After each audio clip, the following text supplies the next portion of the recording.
Muy buenas noches, mi nombre es Jaime Chincha y en el Perú de hoy nada está dicho. Feliz día del trabajo, feliz día a todos los trabajadores. Estamos en vivo e en directo, son las 9:01 de la noche y qué mejor comenzar este programa que con la ministra del Trabajo, la señora Silvia Cáceres, que ha tenido la gentileza de venir aquí al programa.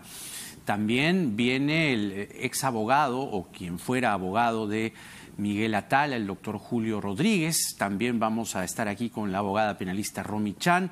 En ambos casos vamos a tratar desde diferentes perspectivas lo que ha significado la tremenda confesión de Miguel Atala y el futuro de este caso, sin Alan García ciertamente. Y vamos a meternos de lleno al tema de Venezuela con el analista Miguel Rodríguez Mackey. Ministra, ¿cómo está? Buenas noches. Gracias por estar aquí. Buenas noches, Jaime. Bueno, la buena noticia en el Día del Trabajo tiene que ver con los pensionistas. Así es. Ciertamente hoy el gobierno, a través del ministro de Economía, ha anunciado que hay un incremento de 85 soles en la pensión mínima, con lo cual desde el mes de junio van a recibir 500 soles, digamos, en lo que significa el piso, ¿no? Hacia abajo. Este incremento, ¿cuánto, digamos, significa para el erario? Ciertamente es un reconocimiento y claro, el que menos, tantos pensionistas que nos están viendo esta noche dirá, ¿y por qué no un poco más? Claro. Mira, gracias, Jaime, es una muy buena noticia en el Día del Trabajo. Son 500.000 de jubilados y pensionistas que reciben pensiones de viudez que se van a ver beneficiados con esta medida del gobierno. En términos responsables, técnica y financieramente, los recursos que va a demandar este incremento se calculan alrededor de 450 millones, pero el gobierno estimó ya tiempo atrás que era importante recuperar la capacidad adquisitiva de los pensionistas postergada por 18 años. Sí, esto no pasaba desde el 2001, ¿no? Así es. Es un año trascendental para el empleo, que lo vamos a hablar más adelante. Usted ya más o menos intuirá por qué, y nuestro público, que es tan agudo también.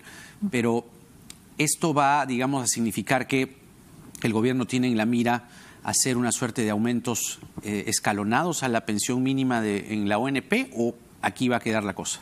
Esta es una primera medida, porque desde la política general del gobierno que apunta por la equidad y el bienestar general de todos los peruanos, el tema previsional o la reforma del sistema de pensiones es indispensable.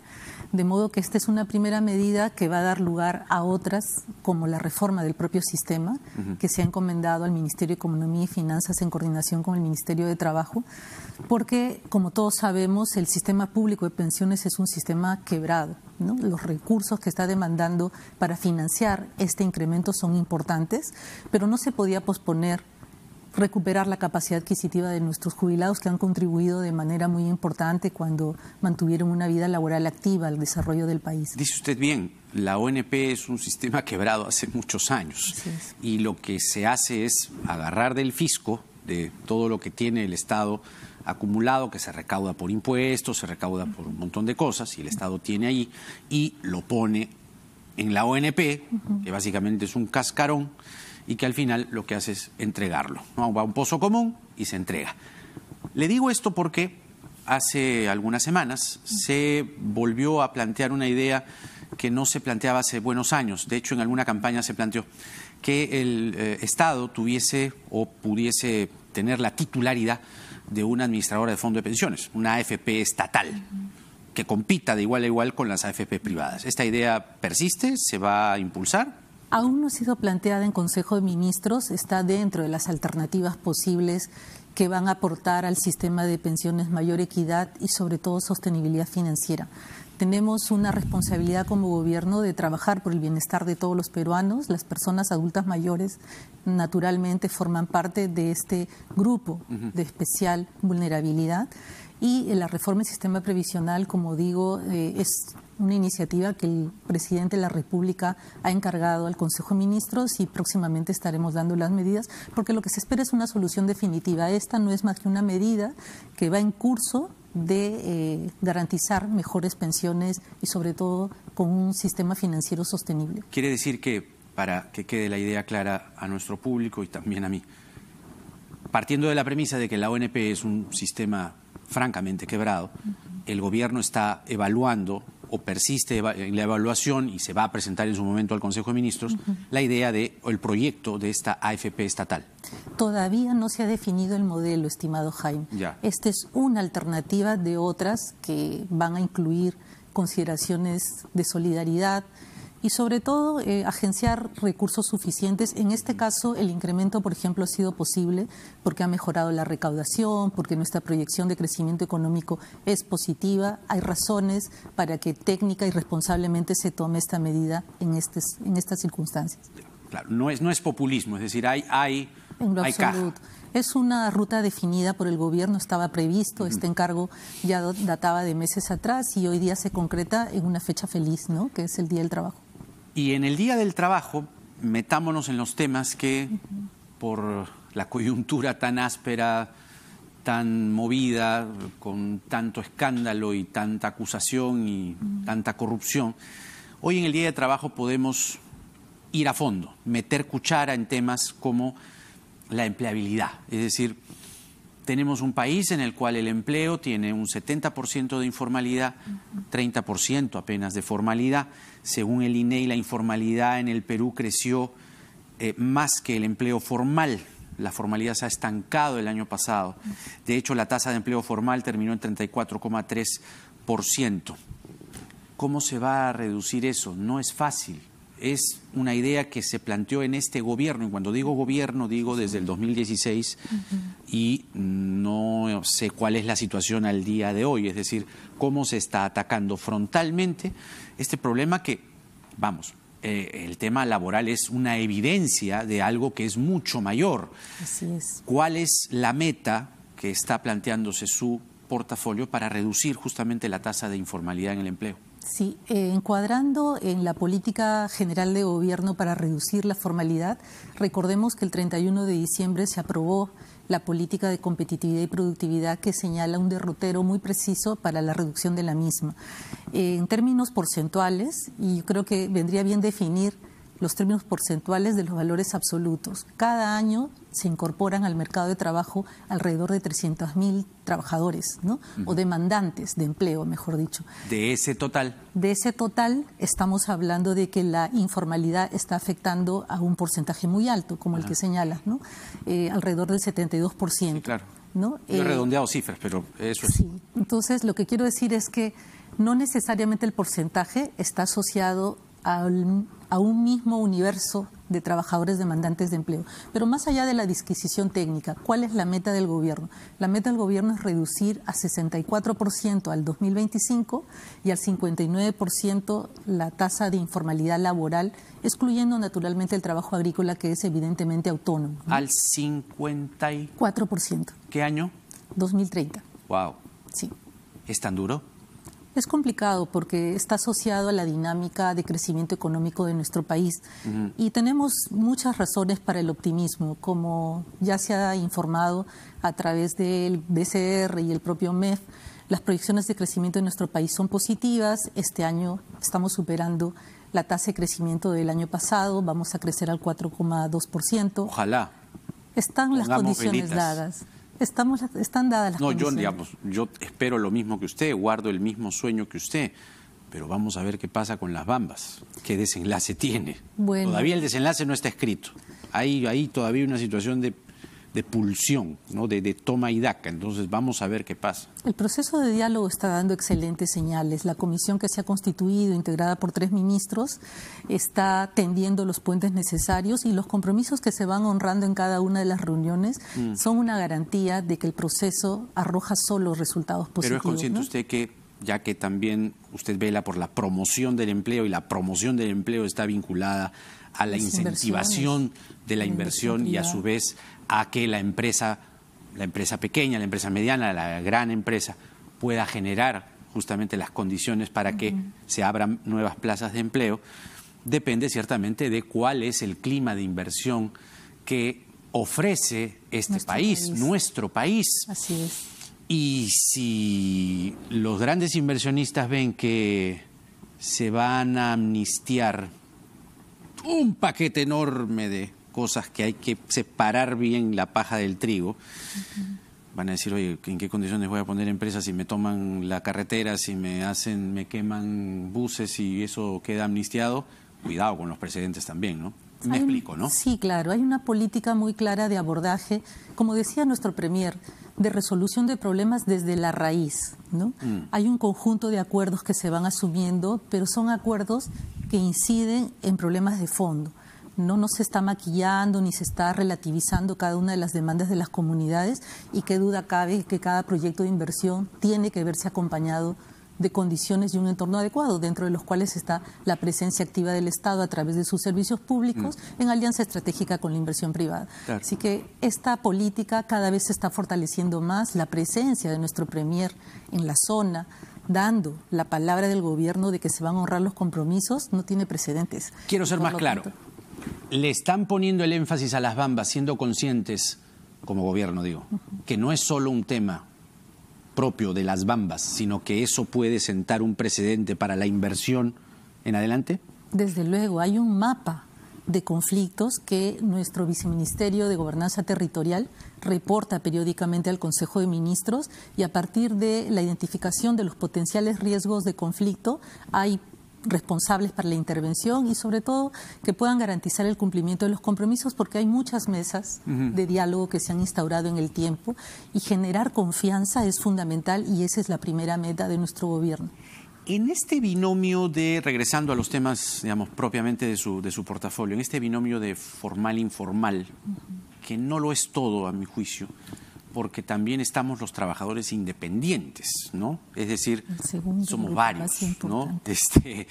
Ciertamente el que puede, digamos, descansar hoy y gozar del privilegio del feriado, también tiene que ver con aquel que trabaja en una gran empresa y que trabaja en planilla y que son este 30%. ¿Cuál es la mirada y la estimación que tiene el gobierno respecto a los independientes, ¿no? Aquellos que también somos una masa laboral importante, y en qué grupo están, digamos, formales, informales, por dónde va la cosa ahí? Porque en algún momento a los independientes se nos quiso, digamos, coger la parte del aporte a la AFP cuando, oye, un ratito, somos independientes, ¿no? La responsabilidad primera del Estado es velar por el bienestar de sus ciudadanos. Y yo creo que tu pregunta incide en un aspecto que tiene que ver más con un componente cultural de nuestra identidad como peruanos. Y es que normalmente privilegiamos el ingreso del hoy y no pensamos en el mañana.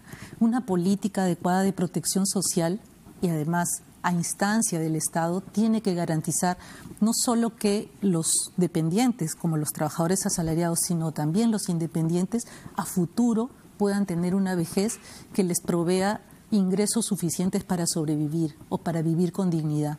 En ese sentido, en nuestro gobierno, la política orientada a la reforma del sistema previsional tiene que contar con la participación de representantes de los trabajadores autónomos o independientes para procurar justamente esas garantías que posibiliten una vejez con dignidad. La reforma del sistema previsional tiene que considerar cuáles son las medidas que van a ser articuladas en favor de la... Están pensando entonces ahí algo para los independientes. Pero la discusión era, ¿quién pone esa parte que va a la AFP o a la ONP o a la AFP estatal que haya después, y va a haber al fondo previsional concretamente? Claro. ¿Lo pone, digamos, quien contrata a ese independiente, o lo pone el mismo independiente, con lo cual ve mermados también sus ingresos mensuales, su presupuesto mensual? Lo importante, antes que definir al aportante, es clarificar cuál va a ser el modelo que se va a consolidar.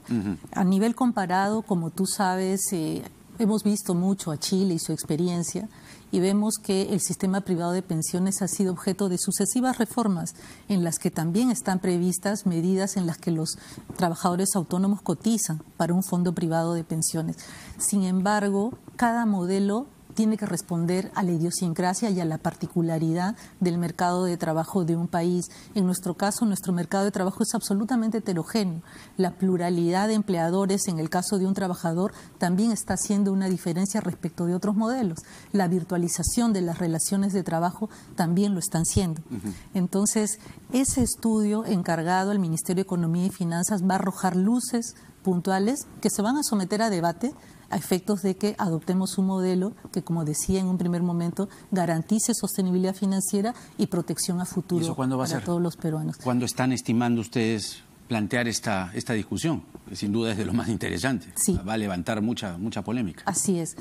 Hay 3 iniciativas en el Congreso de la República que van a merecer una opinión de parte de nuestro gobierno, pero estimamos que en un par de meses ya podríamos tener un borrador a ser discutido y a ser presentado al debate nacional. La congresista letona, muy comprometida, muy metida en el tema laboral, escribe hoy en el Twitter que está esperando un consenso para debatir esta ley de promoción del empleo juvenil, que es un remake de lo que en algún momento se le llamó ley Pulpín.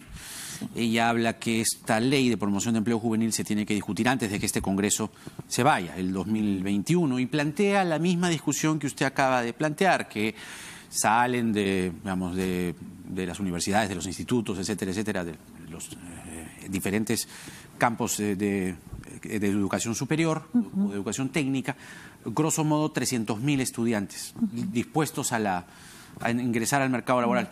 De ese grueso, solamente 60.000 obtienen un trabajo formal, más o menos, ¿no? Es lo que ella reseña. Y habla de una norma de transición respecto de lo que tiene que pasar de la situación actual, del estado actual de las cosas, a lo que tendría que pasar con la ley del empleo juvenil, o que en algún momento se le llamó también ley Pulpín. ¿Cuál es la posición del Ministerio de Trabajo? La posición del Ministerio de Trabajo y del Gobierno es garantizar que la inserción de nuestros jóvenes en el mercado de trabajo sea pertinente, adecuada y responda a la demanda de las actividades empresariales sin rebaja de derechos, sin menoscabo de los derechos que hoy por hoy ya la legislación contempla. Y creo que ese es un aspecto, una acotación fundamental, porque se ha generado una asociación entre la denominación ley Pulpín y lo que se espera conseguir para nuestros jóvenes en el mercado laboral. Todo lo que se asocia a rebaja de derechos, recorte de derechos, este gobierno con mucha claridad afirma de que no se dará. ¿Todos los derechos? ¿Cuántos derechos? Esa era una discusión también. Claro. En su momento.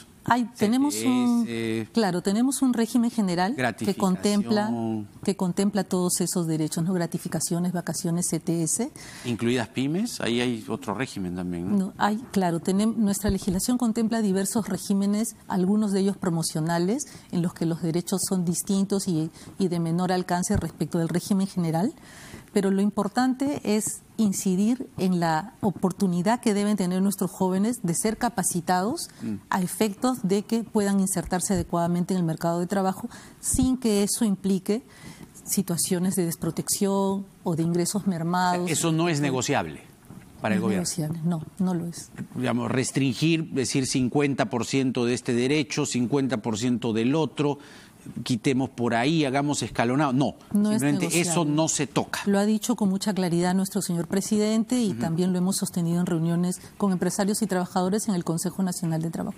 Le hablé del año 2001 al principio y tiene que ver con una decisión del TC respecto a los despidos y que a un trabajador que era despedido podía regresar a través de la vía judicial. Esto ha sentado un precedente que hace unos días El Comercio levantó y colocó en su editorial, muy bien reseñado, por cierto, y que saludaba de alguna forma una posición inicial del gobierno, pero me gustaría que usted ahora, aprovechando su presencia, nos diga qué va a pasar finalmente. Es decir, se colocan además datos que resultan preocupantes. Por ejemplo, que el Perú ocupe el puesto 128 entre 140 economías evaluadas, ¿no?, en lo que es prácticas de contratación y despido del ranking global. Estamos a un paso, alerta el Comercio, de la estabilidad laboral absoluta. ¿Cuál es la posición del gobierno con respecto a esto que ha sentado justamente este mal presente de que, claro, a alguien se le despide, existen las razones, existen los argumentos, pero de acuerdo a esto que el TC impuso el 2001, puede regresar a través de una orden judicial? con los apremios que ya sabemos que pasan en el Poder Judicial. No siempre, pero pasan. Un par de precisiones a tu acotación. La primera es que esa sentencia no contempla la reposición en todos los casos. Solo en los casos en los que ha habido una vulneración a lo que podríamos llamar el debido proceso. Ahora, no en todos los casos ha sido así de pulcra la mirada, es decir, en algún momento también se ha usado esa interpretación para jalar y decir, mire, entonces hay reposiciones que también no necesariamente... Claro, ahí habría que ver ya caso por caso, pero yo no me animaría a generalizar, ¿no?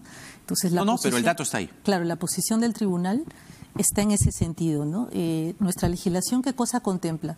El derecho a reposición cuando se afectan derechos fundamentales, como por ejemplo se discrimina a una trabajadora, por ejemplo una trabajadora gestante. Se le despide en esa condición. No hay discusión. Claro, se le despide en esa condición y por lo tanto ese despido califica como nulo y tiene derecho a la reposición. Cuando se despide un dirigente sindical, también la Constitución tutela como derecho fundamental el derecho a sindicación y en esos casos el tribunal ampara naturalmente por tratarse de un despido nulo la reposición. Y cuando se afectan las normas del debido proceso, que es la referencia a la que tú estás haciendo en el 2001, no en todos los casos, por lo tanto, ahí hay que marcar una distancia respecto a qué cosa entendemos por estabilidad laboral absoluta. No es el caso, ¿no? Pero, a ver, esa es una primera precisión. La segunda, con relación al gobierno, nosotros estamos promoviendo un debate muy amplio sobre lo que va a ser cada una de las medidas que van a formar parte del Plan Nacional de Competitividad y Productividad. Allí, tanto la iniciativa de la congresista letona como también iniciativas que están presentando los trabajadores tienen que ser discutidas en un espacio al que todos respetamos, que es el Consejo Nacional de Trabajo. Y a propósito de eso, quiero anunciar que el día de hoy ya se ha hecho pública la resolución ministerial que ha emitido nuestro señor Premier en el marco justamente de la reafirmación de la importancia del diálogo para discutir temas laborales, ¿no? El día de hoy se ha hecho pública esa resolución ministerial que dispone que es el Consejo Nacional de Trabajo la instancia llamada a generar las medidas que van a formar parte del Plan Nacional de Productividad y Competitividad y en ese marco se pueden plantear tanto esta discusión, que muy bien anotas, que tiene total actualidad, y el nivel de prioridad de las medidas que tienen que formar parte de ese plan. Tantos temas, ministra, pero creo que hemos tratado de apretar y concentrar, además, tratándose del Día del Trabajo, temas que sin duda nos colocan en una posición de tantos retos frente a una reforma laboral realista, una reforma laboral que concentre la pequeña empresa, la gran empresa y no olvidarse de la mediana, porque también el pequeño quiere dejar de ser pequeño y pasar a ser mediano y ahí también hay cosas que ajustar. Pero habrá otro momento para... Si me permites 2 segundos, saludar a los trabajadores y trabajadoras este día, el 1 de mayo, ustedes son una expresión de dedicación al trabajo y también señalar que hay muchas razones para el optimismo. Muchas razones en las cuales el gobierno está fuertemente comprometido para trabajar por el bienestar general de todos los peruanos en base al diálogo y sobre todo pensando en que tenemos y podemos tener una sociedad más equitativa y con progreso e inversión privada que la alentará. Muchas gracias. Gracias a usted, ministra. Hasta luego. Ministra de Trabajo, Silvia Cáceres. Qué mejor día que el Día del Trabajo para hablar sobre tantos temas y tantos otros que siempre quedan pendientes. Vamos a la pausa. Venimos para conversar con el abogado Julio Rodríguez. Él defendió a Miguel Atala hasta cierto momento, luego no lo hizo. Vamos a conversar con él sobre ello. También viene luego la abogada penalista Romy Chan para otra mirada sobre lo que es la confesión de Atala y las tremendas confesiones de Jorge Barata y el futuro de los casos Lava Jato en el Perú. Y vamos a hablar sobre Venezuela con Miguel Rodríguez Mackey. Nada está dicho.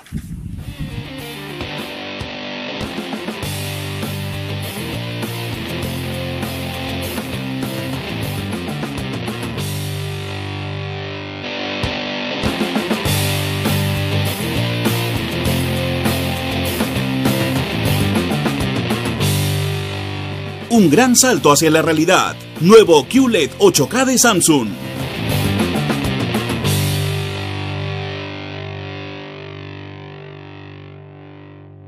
El mejor regalo para mamá está en Iraoka. Con Mirai, alta tecnología para todo lo que mamá necesita. Aproveche sus ofertas especiales para que mamá disfrute de la calidad y tecnología de Mirai. Porque el mejor regalo para mamá está en Iraoka. National Geographic presenta Las fronteras de la ciencia. Descubre los avances científicos que transformarán nuestro mundo. Primera entrega, Descifrar el cerebro, por solo 9,90 soles. El 46% del territorio peruano se halla en condiciones de alta vulnerabilidad, lo que convierte a Perú en el tercer país más frágil del planeta ante el cambio climático. Con miras al Bicentenario, es urgente adoptar mejores políticas en temas de sostenibilidad ambiental que mejorarán la conservación de nuestros hábitats naturales. RPP presenta el segundo Foro Integración al Bicentenario, porque convertir al Perú en un país sostenible es tarea de todos los peruanos. Segundo Foro Integración al Bicentenario, organizado por RPP. Con el compromiso de Movistar. Radio Oxígeno.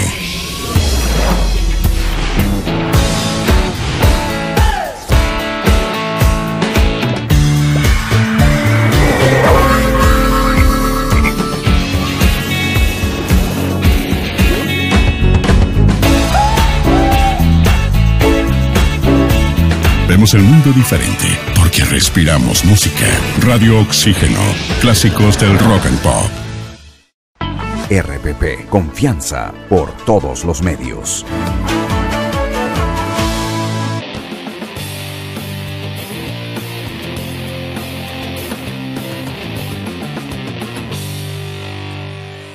Se está realizando en este momento la audiencia en la que tiene que decidirse la prisión preventiva de Enrique Cornejo, quien fuese ministro de Trabajo. Quizá por ahí vamos ilustrando la conversación con la señal en directo de Justicia TV. La defensa de Enrique Cornejo está exponiendo, está rebatiendo los argumentos y las pruebas de la Fiscalía. La defensa de Cornejo dice que Cuba, ¿se acuerdan, no? De Cuba, el viceministro de Comunicaciones. Tenemos un equipo periodístico ahí, por cierto. Fue uno de los colaboradores eficaces y que solo dijo que Nostre le había contado que entregó coimas a Enrique Cornejo, pero no le constaba. En fin, se viene dilucidando este asunto. Ya se ha dictaminado prisión preventiva. Ahí está la señal justamente en directo acá. A Luis Nava, arresto domiciliario para Miguel Atala, luego de su confesión sincera. Y justamente estamos con quien fue su abogado, Julio Rodríguez. Julio, buenas noches. Gracias por estar aquí. Buenas noches, Jaime. Un placer. Ayer en el diálogo telefónico conversamos algunas cosas, pero siempre el teléfono tiene esta cosa de que... Sí. En fin, entiendo. Pero ahora estamos aquí frente a frente y gracias por venir nuevamente. Atala se acoge a una confesión sincera. Cuéntanos para ti, primero, como haber sido, o al haber sido defensor de Atala, cómo tomaste esta confesión, qué te ha parecido esta confesión, basándonos además en lo que es la confesión sincera en sí misma. Es decir, el señor Atala no puede salir de un buen día y decir, bueno, se me ocurre que en realidad pasó esto, ¿no? O sea, para tú confesar de esa forma, te estás jugando el pellejo, ¿no es así? ¿Cómo tomaste la confesión de tu ex defendido? Bueno, definitivamente con sorpresa por haber aceptado una serie de imputaciones que se le estaban haciendo y haber aceptado haber tenido una participación respecto al manejo de fondos que, según él, en su versión, habrían acabado en manos del expresidente García. La versión que nos había dado a nosotros como abogados y la versión que había dado un día antes prácticamente la declaración de Barata, el día martes en audiencia, distaba enormemente de lo que acabó confesando, entre comillas, de forma sincera. ¿Exactamente qué fue lo que te dijo? Bueno, siempre mantuvo la misma versión, que este dinero había sido recibido producto de una transacción comercial en donde se traspasaba la posesión de un terreno. Pero vendido a Odebrecht. Vendido a Odebrecht, en la que él no había tenido intervención alguna, que lo había hecho su socio. Entonces, era una versión que él la documentó, nos prestó documentos, nos enseñó alguna documentación que acreditaba que había habido una posesión. Era un terreno contiguo a un terreno que es de propiedad de él. Entonces, en definitiva, tenía pues visos de credibilidad la versión que había dado. ¿Te sorprendió esta confesión? No, claro, no solo la confesión, nos sorprendió la declaración de Barata, porque un día anterior daba una versión él en donde nos había afirmado que no había tenido contacto alguno, que ni siquiera conocía a Barata. Y Barata dio una versión totalmente opuesta, ¿no? Perdóname la pregunta, digamos, que es un poco más de índole personal, si se quiere, ¿no? ¿Qué hace un abogado defensor cuando se encuentra con una cosa así? Es decir, que tu defendido un día antes te diga A y que de pronto de tu defendido digan Z. O sea, ¿cómo reaccionar ante una situación de ese tipo? Bueno, lo que tienes que hacer en esa circunstancia, más allá de que ya estás, como se dice en el argot, trepado en el caballo y no te puedes bajar de él cuando estás en plena diligencia de uno de los testigos más importantes en ese caso. Queriendo hacerlo seguro, pero tienes que seguir en la diligencia, hacer las preguntas que entiendes tú, más allá de la decisión que vayas a tomar después, preguntas que le podían servir a tu cliente, como efectivamente se hicieron varias, que permitieron excluir, por ejemplo, sin ningún tipo de duda, del rol o participación que se le atribuía a su hijo, a Samir Atala. La declaración de Barata, que hoy está libre. Que hoy está libre porque la declaración de Barata fue absolutamente categórica respecto a él y las preguntas que hicimos fueron orientadas a esa finalidad. Igual se hicieron preguntas respecto a Miguel Atala que en algún momento van a tener que ser sopesadas a efectos de establecer si el tipo imputado es el correcto o no. Esto va a ser ya un devenir en el transcurso de la investigación. Porque una cosa es aceptar ciertos hechos y confesar sinceramente ciertos hechos y de ahí que estos hechos encajen de manera absolutamente perfecta en los delitos que se imputan. Porque si esto no es así, van a tener los fiscales que readecuar su tipo penal.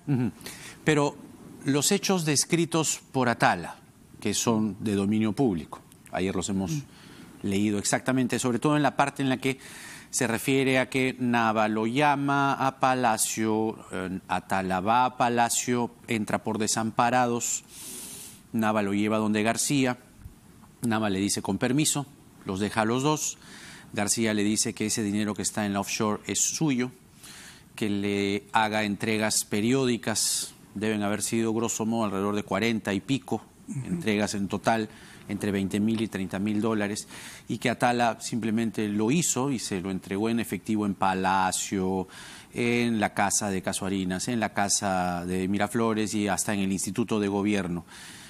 Eso, tal como está contado, ¿configura un soborno?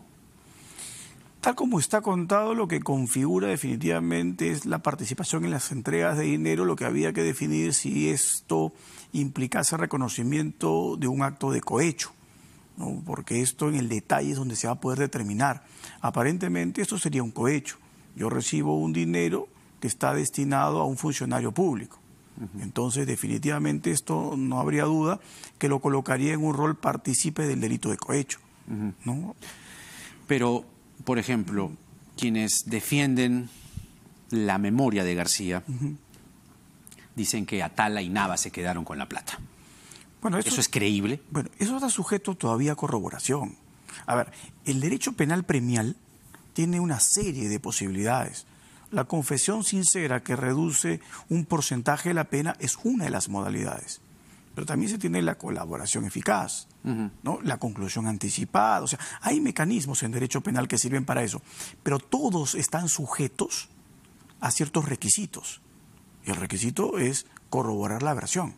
Claro, eso tiene que estar respaldado en los 4.000 documentos. Porque si no se respalda esa versión, no solo en lo que vaya a enviar la empresa, sino la versión de la persona que está requiriendo el derecho penal premial, que en este caso es Atala, va a tener que justificar su versión a través de otros elementos que no se circunscriban tan solo a su dicho.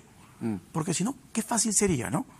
Yo digo, pero atribuyo y se acabó mi responsabilidad penal en un acto delictivo. Yo te lo preguntaba del otro lado más bien, no solo los dichos de Atala, son graves ciertamente. Yo te decía, partiendo de la premisa que Odebrecht no te regalaba plata así porque sí, es decir, me caes bien, te voy a regalar plata, sino yo te doy un dinero a sabiendas de que ese dinero va a influir en la decisión, en este caso en particular, sobre la interoceánica y sobre el metro. Correcto. ¿No? Atala tenía decisión sobre irse y el metro. Nava tenía decisión sobre irse y el metro. No tenían capacidad alguna, ¿no? Entonces, digamos que el dinero no necesariamente era para ellos. Digamos, mi pregunta era, ¿el dinero era para ellos? Digamos, a simple vista, en el contexto de el mecanismo de Odebrecht y la influencia de estos dos señores. Tal cual se presenta, aparentemente no, pero esas apariencias para un proceso tienen que estar respaldadas, porque si no son meras conjeturas. Claro. Ahora, sin García en este mundo terrenal, ¿cuál es el funcionario que podría cargar con la responsabilidad de las coimas que se han atribuido al gobierno entre el 2006 y el 2011 que jefaturó García. Bueno, eso es lo que tiene que ser objeto de investigación. Cornejo podría ser que está ahorita... Puede ser cualquier ministro, puede ser un viceministro, es decir, todavía hay un abanico de posibilidades que tienen que ser parte de las investigaciones y las indagaciones que lleven a la certeza, porque eso es lo que se exige en derecho. El magistrado tiene que tener la certeza de que se ha configurado el injusto y de que esa persona es responsable. No puede hacerlo sobre la base de pareceres que no estén respaldados en elementos de convicción en un primer momento y en pruebas actadas. Ahora, elementos de convicción sí hay. Claro, pero esos elementos de convicción son los que permiten llegar hasta estos momentos. Ya la prueba, que es la que se actúa en juicio, tiene que ser la desencadenante de un fallo condenatorio o un absolutorio. Claro, pero hay elementos de convicción. Ah, sí, claro, obviamente. Sí, ¿no? Si no, no estarían investigados. Así es, así es. Claro. Ahora, sobre tu otrora defendido Miguel Atala, ¿por qué puede haber cambiado de versión? Esa es una pregunta que seguramente te debes haber hecho. Mira, ¿Por qué me dijo A y después salió Z? Yo te podría decir, Jaime, que pueden haber muchas más razones, no lo sé. Ajá. La razón que a mí se me pasa por la cabeza es evidentemente el empleo de la detención preliminar. La detención preliminar que se está empleando en el Perú busca efectivamente eso. Como se dice en el argot, de manera más o menos coloquial y vulgar, busca quebrar a la persona. Pero funciona. Pero funciona. Lo que hay que ser muy claros es en la línea divisoria entre utilizar la detención preliminar como una estrategia del Ministerio Público en sus investigaciones que respeten estrictamente el debido proceso o el emplearla como un método extorsivo. Cuando tú lo empleas como un método extorsivo está absolutamente vedado en un Estado de Derecho. Yo puedo darte un ejemplo de lo que por lo menos públicamente se manejó como un método extorsivo. Ahora, en este caso yo no sé si sea un método extorsivo. Yo tampoco lo sé, pero por ejemplo lo que sucedió... Mira, finalmente esto que sale de Atala te abre una línea de investigación impresionante. Sin ninguna duda, pero recuerda lo que pasó con Oviedo. Con Oviedo fue la cosa muy clara. Oviedo lo dijo en cartas y lo repitió después. A mí las fiscales encargadas del caso me visitaban a mitad de la noche y exigían tener conversaciones y acuerdos conmigo sin los abogados. Si esto fuese cierto, como lo señaló Oviedo, tendría que estar también sujeto a una investigación y a que se acredite definitivamente ello. Ese es un método extorsivo absolutamente prohibido. Por eso la línea es bien es tenue. una línea muy delgada. En algún momento se puede decir, y en eso coincido contigo, que se puede llegar a excesos, pero ciertamente casos como estos son inéditos en la historia del Perú. Sí, claro. Inéditos. Entonces, enfrentarte al poder político, míralo a Atala. No, hasta a ti te dijo una cosa y finalmente tuvo que, claro, quebrado, ciertamente, pero llegamos a una verdad. Entonces, eso sí creo que tiene mérito. No, claro, conseguir las cosas así, caray, sí, uno puede decir qué abuso, qué extremo, pero habló. Mientras se respete el debido proceso. Ah, sí, no claro. El problema está cuando, tú lo has dicho, cuando se convierte en abusivo es cuando se convierte en arbitrario. Cuando se convierte en arbitrario ya estamos fuera de los márgenes del derecho. Exactamente no he dicho eso, lo que he dicho es que puede llegar a excesos. Claro, si llega un exceso, es un acto abusivo. Un acto abusivo es un acto que está dentro de los márgenes absolutamente fuera del contexto legal. Eso es lo que no necesariamente podemos... Digamos, el exceso es que yo ponga esta taza acá. Si yo la pongo acá, se cae. El exceso es, oye, pero ¿por qué la pones tan al límite? Es que en el derecho la cosa no es así. En el derecho... No, yo te estoy diciendo el término que yo he empleado. Claro, pero finalmente funciona, a eso voy. Por eso, el derecho tiene un marco. Si tú te mantienes en el marco, así sea en el filo, sigue siendo regulado por el derecho y aprobado por el derecho. Si tú pero pasas la detención de la línea, preliminar tiene base legal. Sí, claro, obviamente. Claro. Y finalmente mira lo que consigue. Sí, cuando se produce un acto abusivo es donde ya el método tiene que estar vedado. Claro.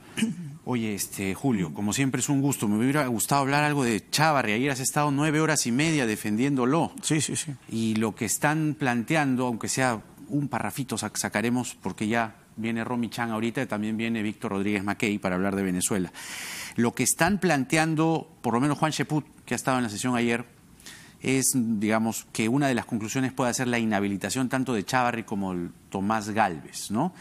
Ahora, tu defendido, el aún fiscal supremo Pedro Chávarri, dice que no perteneció a la organización Cuellos Blancos, que retiró a Pérez y Vela porque colmaron su paciencia.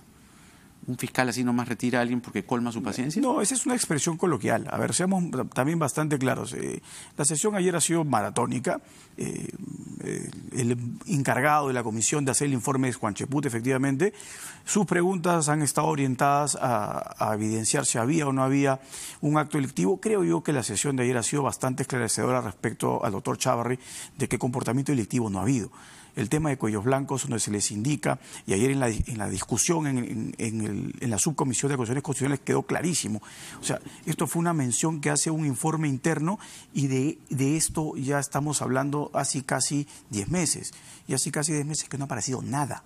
Claro, pero en el caso del despido o el retiro o el no prolongar, no proseguir con el trabajo de Vela y Pérez en un momento tan importante como el acuerdo con Odebrecht, que él diga que fue porque colmaron su paciencia. Es que más allá de que él lo pueda haber hecho... No solamente es un término coloquial, es decir, pero el fiscal de la Nación. Lo que hay que ver es su resolución, y su resolución tiene algunas justificaciones que le ha dado. Y él lo que dice es, esto de colmar su paciencia está justificado en que quebrantaron un principio claro de la institución para él, que es el principio de jerarquía. El Ministerio Público, a diferencia del Poder Judicial, es un organismo jerárquicamente constituido. Y ese principio de jerarquía fue quebrantado para él. Y el principio que también él señaló que fue quebrantado, el principio de reserva de las investigaciones.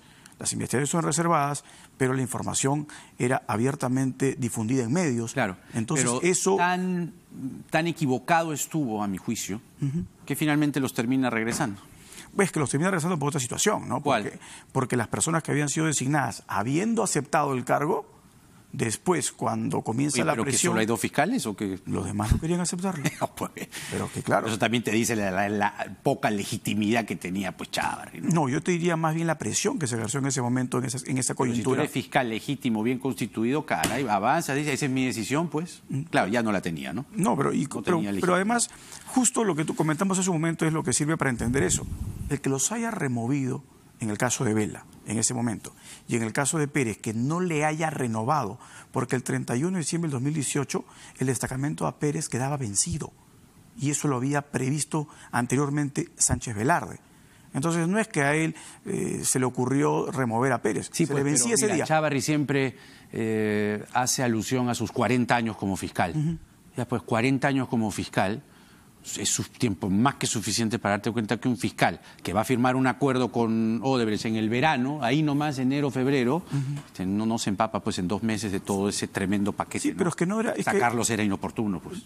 Pero es que lo has calificado bien, puede ser inoportuno, pero está dentro otra vez el marco legal. Está dentro de sus atribuciones y lo puede hacer. Bien, Julio. Nada, se nos acabó el tiempo, pero igual siempre es un gusto. No, para mí es un placer, Jaime. Hasta la próxima. Julio Muy buenas Rodríguez noches. Con nosotros. Vamos rapidito a la pausa. Viene Romy Chan, abogada penalista también. Y más adelante hablamos sobre el tema Venezuela con Miguel Rodríguez Mackey. Nada está dicho.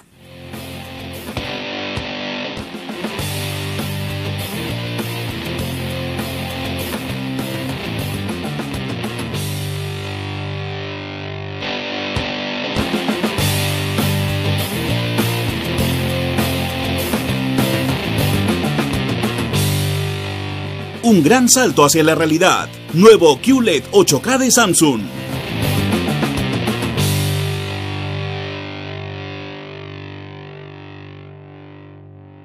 National Geographic presenta Las Fronteras de la Ciencia. Descubre los avances científicos que transformarán nuestro mundo. Primera entrega, Descifrar el cerebro, por solo 9 soles con 90. La economía del Perú crece año tras año, pero ese crecimiento no alcanza a todos los peruanos. ¿Cómo se preparan nuestros niños para el futuro? Los servicios digitales deben mejorar la productividad del país. Podemos lograr una economía con servicios y empresas sostenibles. En el 2018 discutimos temas importantes y avanzamos hacia el país que todos soñamos. Segundo Foro Integración al Bicentenario, organizado por RPP con el compromiso de Movistar.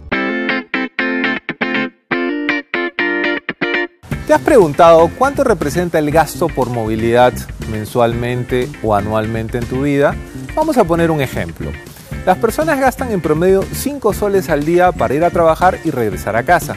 Eso significa 25 soles por semana. Pero ¿qué pasa si un día te levantaste tarde, no sé, por flojera o te demoraste un poco más en casa? Ese día tendrás que tomar un taxi para no llegar tarde. Lo que va a pasar es que gastes probablemente 10 soles más previstos a tu presupuesto, asumiendo que el taxi te cuesta 15 soles. Si lo multiplicamos al mes esos 10 soles, vamos a tener 40 soles mensuales adicionales. Te sigue sin sonar mucho probablemente, pero dale, trabájalo por un año. Vas a tener 480 soles adicionales a tu presupuesto. Con ese ahorro podrías ayudar a comprar los regalos de Navidad. Ordena tus finanzas y ordena tu vida.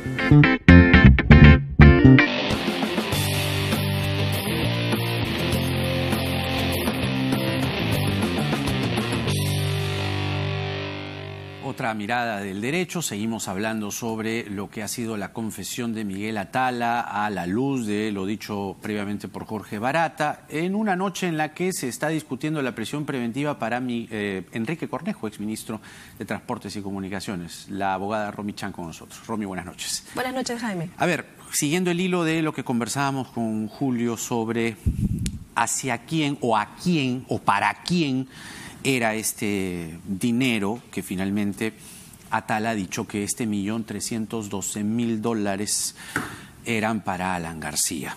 Odebrecht, cuando entrega dinero, no entrega dinero porque te voy a regalar plata porque veo que estás un poco necesitado, entonces yo soy la beneficencia do Brasil, entonces te voy a dar dinero. No, yo te daba dinero, pero para que saliese la IRSA y saliese el metro. En el caso García, creo que la pregunta se cae de madura, es decir, ¿a quién iba la plata finalmente que recibió Nava y recibió Atala?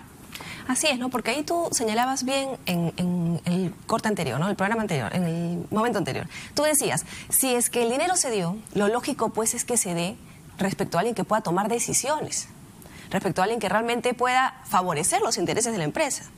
Pero si Atala no tenía esa capacidad, no tenía ese nivel de control, no tenía mucho sentido que le dieran el dinero a él, ¿no? Claro. Claramente el dinero iba dirigido a otra persona. Y además esto coincide con lo que dice Atala, ahora que se ha acogido a la confesión sincera. Claro, ahora, eso, la confesión sincera, por favor, ilumínanos, ilustra a nuestro público que como yo, hay seguramente muchos abogados, pero hay otros que no lo somos, confesar sinceramente es algo que a mí se me puede ocurrir, es decir, se murió García. Voy a echarlo y de paso limpio mi pellejo, libero a mi hijo y ya pues me salvo, me limpio de toda esta cochinada que me molesta, este proceso que me está adelgazando tanto y me está deprimiendo tanto hace mucho tiempo. Voy a acusar al muerto. ¿Es así de fácil? No, porque, a ver, la confesión, al igual que la colaboración eficaz, que son figuras distintas, busca un premio, busca obtener una ventaja a cambio de la información que yo dé, información que tengo que contrastar. Pero a diferencia de la colaboración eficaz, en la confesión va a haber un pronunciamiento de fondo en el caso. ¿Qué significa esto?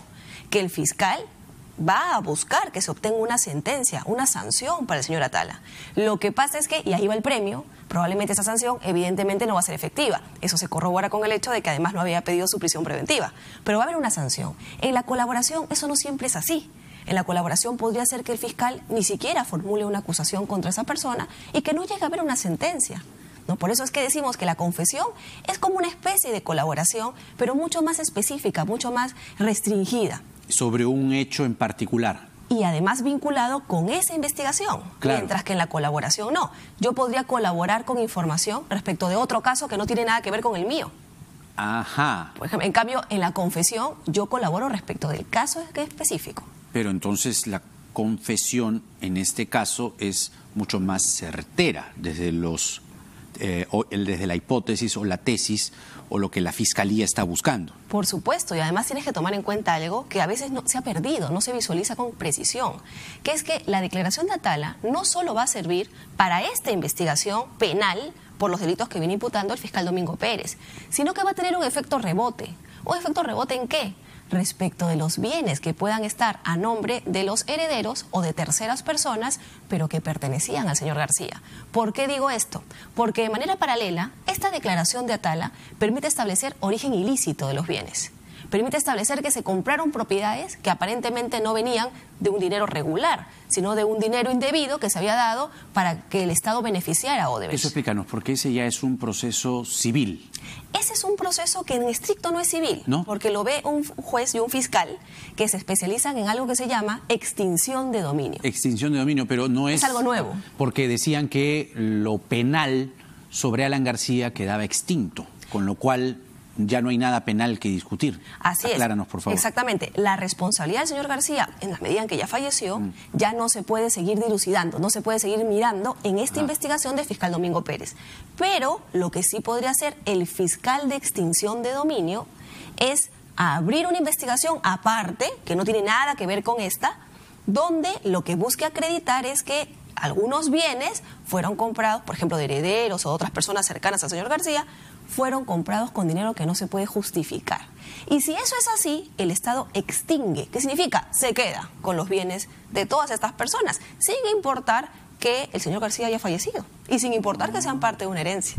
Entonces te darás cuenta que... Sin importar que sean parte de una herencia. Porque en la medida en que esos bienes no puedan justificarse o el heredero no pueda decir cómo es que se consiguió el dinero para comprar esos bienes. Eso es una investigación, digamos, que tendrá que pasar también por si existe algún tipo de desbalance patrimonial o cosas así, ¿no? O sea, no es que va a ser de la noche a la mañana, va a tomar su tiempo. Así es, y se llama un proceso de extinción de dominio que además te contaré, se dio justamente para todos estos temas y entró en vigencia desde febrero de este año.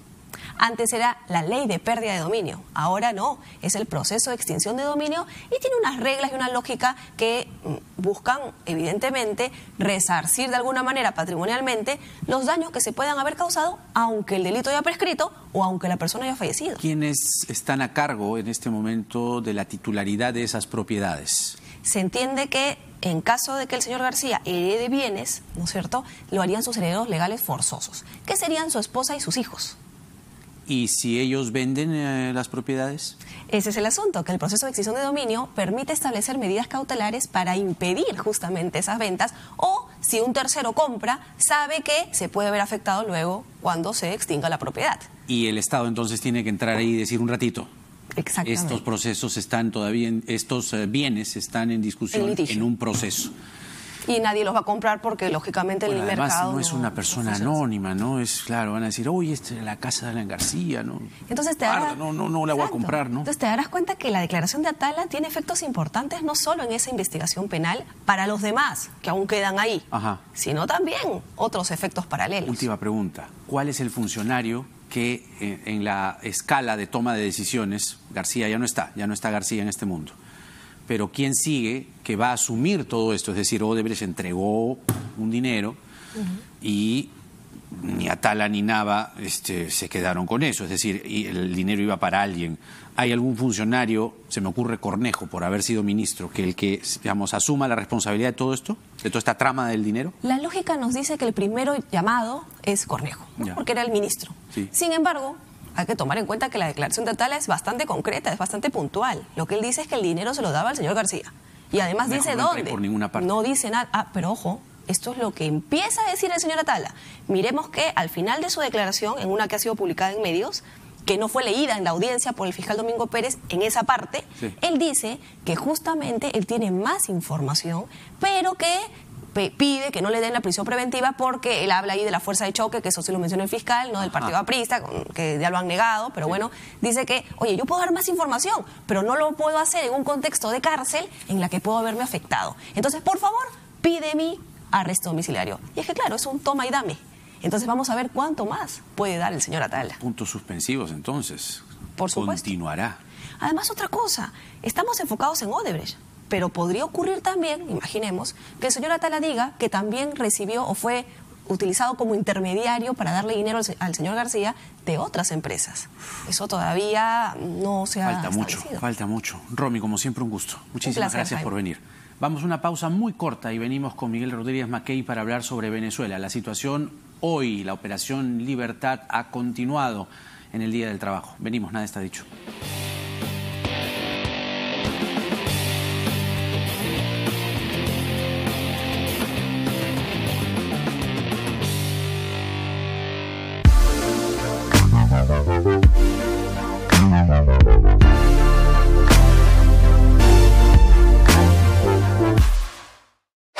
Hola, ¿cómo están? Mi nombre es Joaquín Dorbegoso y mi libro favorito, en verdad tengo varios, pero el primero que siempre me salta a la mente es uno que se llama Mr. Vértigo de Paul Auster, que trata de la relación de un profesor con un alumno, que es un profesor que encuentra a un niño en la calle, que es literalmente un hijo de P, y el profesor le dice, si tú vienes conmigo, yo te voy a hacer volar.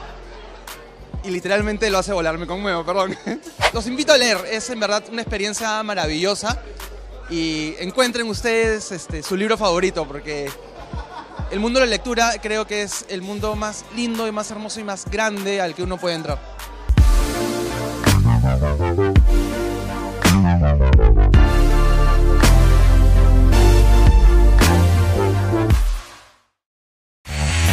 Mantente conectado a la información. rpp.p. En todo momento y en todo lugar, desde todos los medios smart digitales. rpp.p. Las noticias del Perú y el mundo al instante.